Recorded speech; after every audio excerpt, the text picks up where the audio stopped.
শীতের দিনে জ্বর সর্দি প্রায় কম বেশি সবার বাড়িতেই লেগে আছে, আর এই জ্বর সর্দির কারণে মুখে একদমই রুচি থাকে না বললেই চলে। তবে যতই জ্বর সর্দি থাকুক না কেন, চিকেনের এই রেসিপিটা যদি বানাও তাহলে উপকার তো হবেই হবে, আর জ্বর সর্দির কারণে যে মুখে রুচিটা ছিল না সেটাও দৌড়ে দৌড়ে ফিরে আসবে। এই চিকেনের রেসিপিটা খেতে যেমনই টেস্টি হয় তেমনই কিন্তু সর্দি কাশির জন্য খুবই উপকারী। তো যাই হোক, চিকেনের এই রেসিপিটা বানানোর জন্য কড়াইতে আমি নিয়ে নিয়েছি তেল তোমরা নিজেদের পছন্দ মতো বাড়িয়ে বা কমিয়ে নিতে পারো। তেল গরম হয়ে আসলে দিয়ে দিলাম একটা তেজপাতা, এক টুকরো দারচিনি, একটা বড় এলাচ। এরপর দিয়ে দিয়েছি পেঁয়াজ কুচি।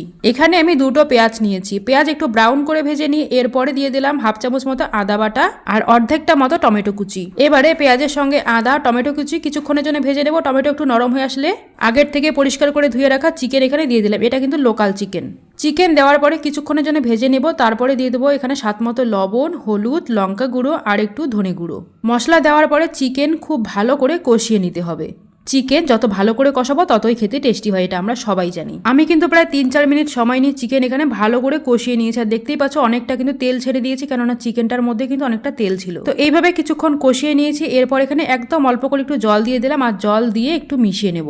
ব্রয়লার চিকেন হলে তো এতটা জল দেওয়ার প্রয়োজন পড়বে না, তবে এই লোকাল চিকেনটা না একটু শক্ত শক্ত, তাই জন্য একটু জল দিয়ে রান্না করতে হচ্ছে। তো যাই হোক, আমি কিন্তু একদম অল্প করে জল দিয়ে ভালোভাবে মিশিয়ে নিয়ে ঢাকনা দিয়ে ঢেকে দিলাম 5-6 মিনিটের জন্য। এবারে এই চিকেনের জন্য উপকারী মশলাটা বানিয়ে নেব। একটা শুকনো খোলায় 1 চামচ মতো কালো জিরে, 1 চামচ মতো সাদা জিরে, 5-6টা গোটা গোলমরিচ দিয়ে কিছুক্ষণের জন্য টেলে নিয়ে এরপর এখানে প্রায় 6-7 কোয়া রসুন দিয়ে দিলাম। রসুন দেওয়ার পরে অল্প কিছুক্ষণ ভেজে নিয়ে নামিয়ে এটাকে মিহি করে বেটে নিতে হবে।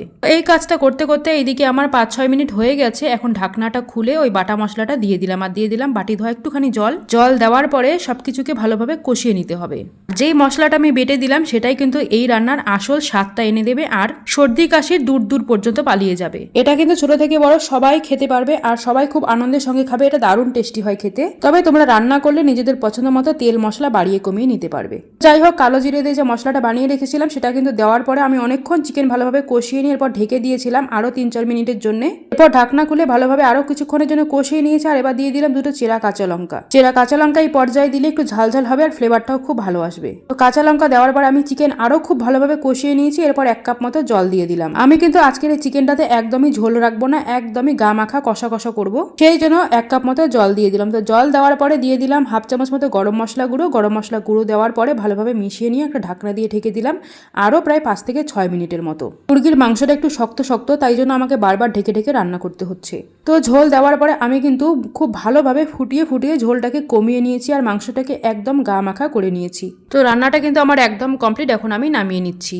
জানো তো, গরম গরম ভাতের সঙ্গে এই যে 2 টুকরো মাংস আর একটুখানি গ্রেভি হলেই কিন্তু 1 থালা ভাত নিমেষে শেষ করে দেওয়া যায়। এটা দারুণ টেস্টি হয় খেতে। বাড়িতে অবশ্যই একবার বানিয়ে দেখবে। আমাদের বাড়িতে সবারই চিকেনের এই রেসিপিটা ভীষণ পছন্দের। আমার হাজবেন্ডের 2-3 দিন থেকে সর্দি কাশির জন্য একদম মুখে রুচি নেই। আজকে আমাকে ও নিজেই বললো যে চিকেন এইভাবে একটু কষা কষা করে বানিয়ে দিতে। ও তো খেয়ে ভীষণ খুশি। তোমাদেরকে কেমন লাগলো রেসিপিটা অবশ্যই আমাকে কমেন্টে কিন্তু জানিয়ে দিও।